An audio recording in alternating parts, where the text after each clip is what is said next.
Hello, hello po. Ayan, good afternoon.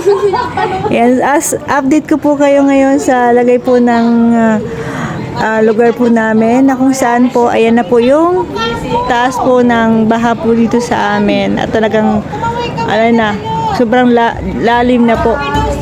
Ayan. And shoutout po sa, sa kapitbahay ko. Sana all mayroong second floor. Say hi!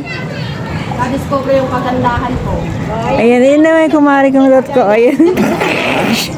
Ayan na po yung ganito na po kalalim sa baha po sa amin. Ayan o. Hanggang tuhod na po dyan sa may banda sa kanila at may mas malalim pa po.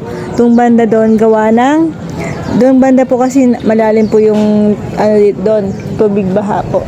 And as you can see naman po yung bota ko talagang halos yan o, lumubog na po. Ayan o, 1 inch na lang po ang ang natitira. And syempre po, ayan na po yung mga halaman ko, nagkandabuhala na po yung mga halaman ko. Ayun yung papaya, 2 puno ng papaya po yan, pero nabuhal na po yung isa. And ito na lang po yung natitira kong mga halaman. And syempre, ayan, ito yung dati ko pong halaman na mga nasino pa. Ayan, dito po sa greenhouse ko.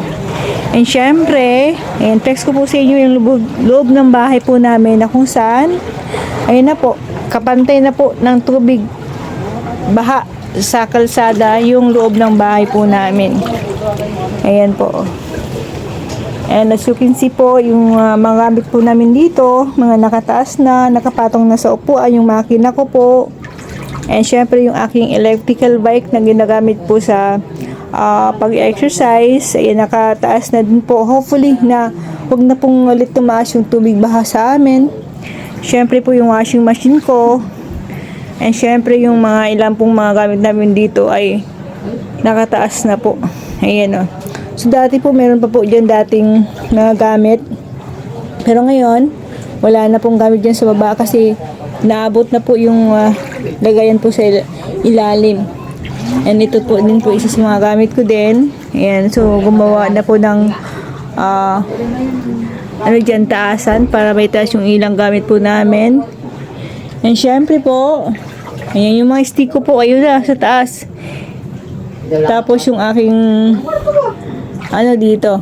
Ayan, so papasok na po tayo dito sa sa may kusina po namin. Ayan.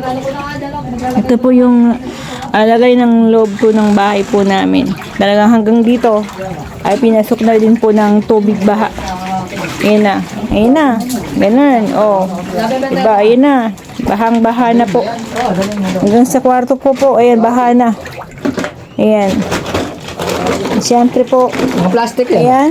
So, hanggang dito sa kwarto pa dito sa kadulo. Kasi balik itong kwarto po yun. Ayan, baha na din. And the same time po, ayan, yung CR na din. Baha na din po. Ayan, no. Halos konting na lang natitira. Lulubog na po yung CR, yung bowl. Kaya, grabe yung tubig baha. At yung, ko po, yung higaan ko ay talagang itinaas na. Ayan, ito na po yung mga case ng, ng soft drinks na hindi ko po mabitaw-bitawan gawa po ng pag tuwing nagbabaha po dyan. Ayan, so kinakalso po dito sa sa paa ng higaan ko para tumaas-taas naman ng kaunti. Ayan, ito yung bola ko.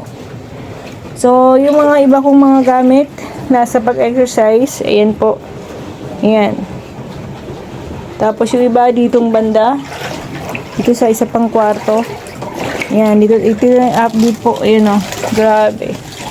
Ito yung ko, barbell ko. Ayan, grabe. Matindi po yung baha po dito. Ayan.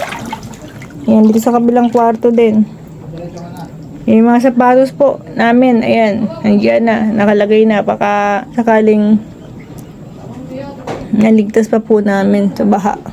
And yan, pakita ko po sa inyo yung yung update po dito sa likod ng bahay namin. Ayan, buksan natin yung pintuan.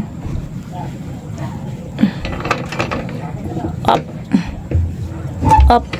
Ayan.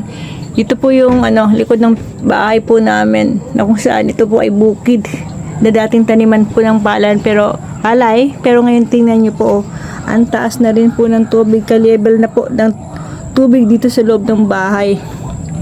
Kung saan ako, grabe. Ayan po. Yan. Kaya, sasarado na lang po natin to para iwas po sa pagpasok po ng ahas.